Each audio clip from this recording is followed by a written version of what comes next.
Hello, my name is Zachary Cruz, and welcome to our presentation on the learning strategy operant conditioning.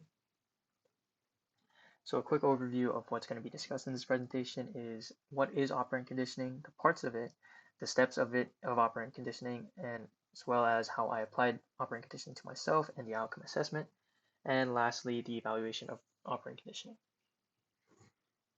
So to start off, let's see what is operant conditioning. Well, operant conditioning was created by B.F. Skinner.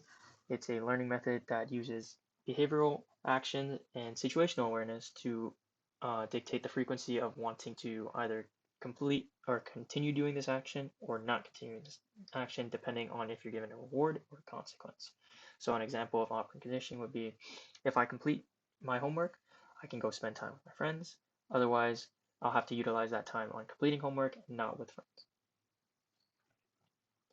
Here's a quick quote from B.F. Skinner, which is the consequence of an act affect the probability of it occurring again.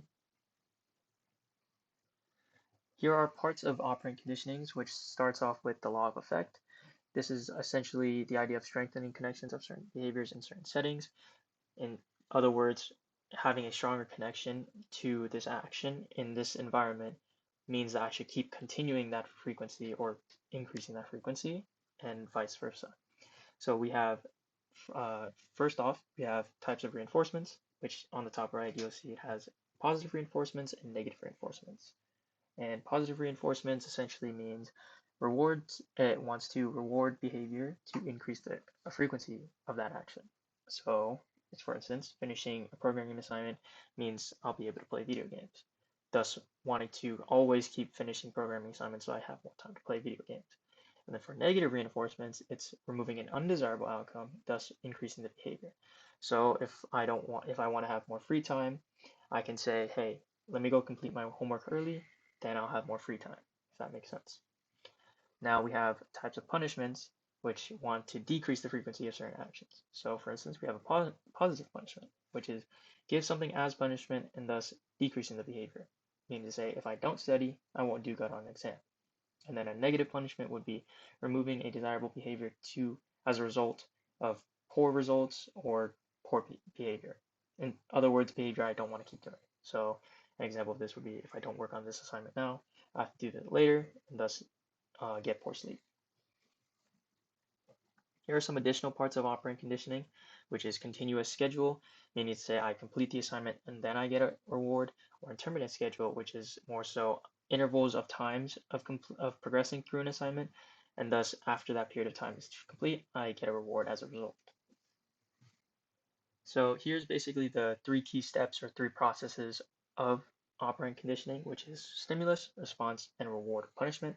Stimulus revolves around the idea of behavior selection mechanism, essentially choosing what action I should do at this given moment, and thus will progress to response, which response is the evaluation mechanism, saying, okay, let's see how this assessment or let's see how this behavior works. Let's see if it will be either giving us a reward or give us a punishment. And then, of course, it leads on to the orientation mechanism where we see, hey, we got a reward. Let's keep on doing this. Or, hey, we got a punishment. Let's not keep on doing this. And I would say why this works is basically you're kind of progressing your learning or this learning strategy. You see, okay, what works in this type of setting? For instance, computer science, some certain actions work better than others for, let's just say, math or English. And you kind of keep progressing that learning where you see, okay, does this strategy work? Does this not work? And does this work? Does this not work? And so on and so forth. And now we're on to applying this method to myself. So I first started off by planning, okay, how I want to do this. So I set an assignment goal, or basically say, okay, I have a programming assignment for my computer science class that I want to complete. Let's say I want to complete 30% of that on that day. So I chose to say, okay, that's my assignment goal of this entire method. Then I plan out that I want to do each subroutine, or after each subroutine completed, I will obtain a 10-minute break. And then after that 10-minute break, I'll continue doing this cycle over and over again until I get to that 30% mark. After evaluating this process with the programming assignment, I noticed that it was a little bit unreasonable.